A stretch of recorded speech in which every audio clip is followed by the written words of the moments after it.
Hello and welcome. In the previous video, we have written this code which is shown over here. On the right hand side, I have got the Eclipse, and on the left hand side, we have got our presentation in which we'll be doing some analysis of the code which we have written. So in this video, we are going to go through this code line by line, and we are going to analyze whether all of the code snippets in this follow SRP or not. And if not, then how many responsibilities does this class contain? So let's get started. So this is a class called as palindrome counter, whose core responsibility should be to count the palindrome words in the sentence, right? Now let's go through step by step. This is the first line in the palindrome counter, and this is the first responsibility or first logic which it carries out. It breaks the sentences to words.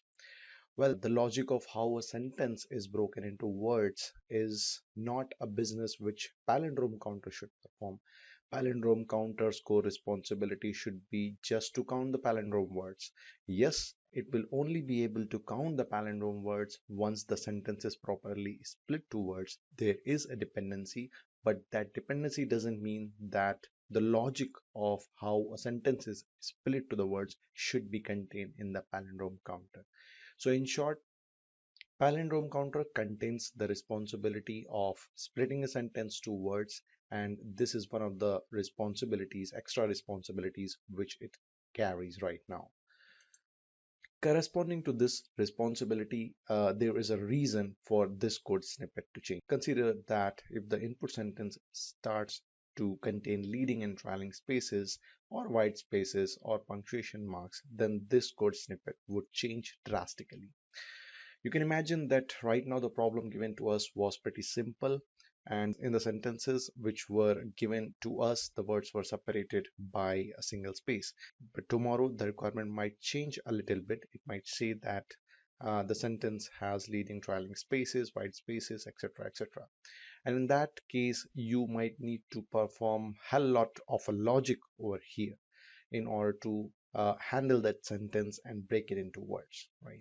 So if you see over here, if you have got leading and trailing spaces like this, and if you have got punctuation marks over here like this, then if you just run this piece of a code, you would see that the number of palindrome words is 1, whereas there are 2 palindrome words.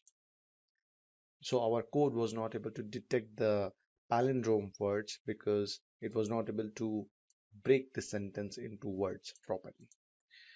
Now, moving on.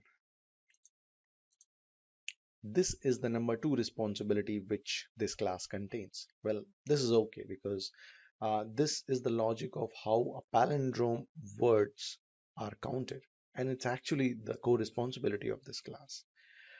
And we can also see that corresponding to this responsibility, there is this reason for this code snippet to change. That is, if we want to count specific palindrome words tomorrow, then we just need to change this code snippet.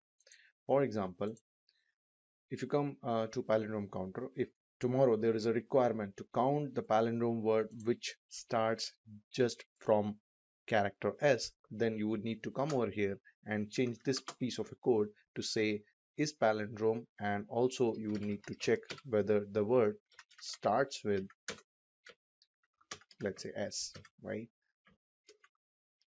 So in short, for this responsibility, this is the reason for this code snippet to change. Let's move on to the next part of the code.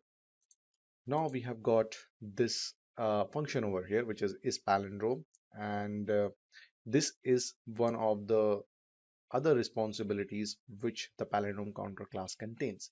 This is how it determines whether a word is a palindrome or not. Well, this logic would change corresponding to this reason. If tomorrow we want to change the way of determining a palindrome, so for example, right now the requirement was to check the palindrome case sensitive wise. Well, if tomorrow the requirement says that you have to check the palindrome strings, but you don't have to bother about the case sensitivity, then we would need to come over here and change this equals to equals ignore case, like this. We can also see that in this method, which is palindrome, if tomorrow there is a requirement where the words are containing accented characters also. So for example, we have got this Nitin over here, and consider N specified in the Nitin is an accented character right now. So if tomorrow the requirement changes and they say that there are these kinds of characters present in the words and our code has to handle that, then we need to come over here and change this is palindrome method, and the entire logic which is right now present in the is palindrome method would have to change in order to incorporate this change. In short, palindrome counter contains the responsibility or the logic of determining whether a word is a palindrome or not. And this logic is entirely a different concern. The nature of this logic is different than the nature of how the palindrome words is counted, which is actually the core logic of palindrome counter. So we have seen that there are three responsibilities which this class contains, and only the responsibility number two is the actual core responsibility which palindrome counter should contain. And other than that, the other two responsibilities, which are R1 and R3, they are entirely different logic and they can be segregated out to different classes. And corresponding to each one of the responsibility, we have also seen that there are some reasons for those code snippet to change.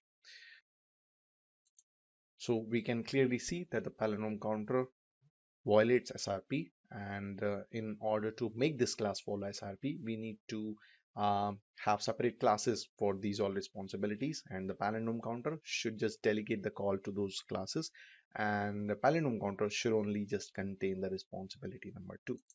So in the next video, we are going to refactor this code, and we are going to see how we can make this architecture follow SRP. Thank you very much.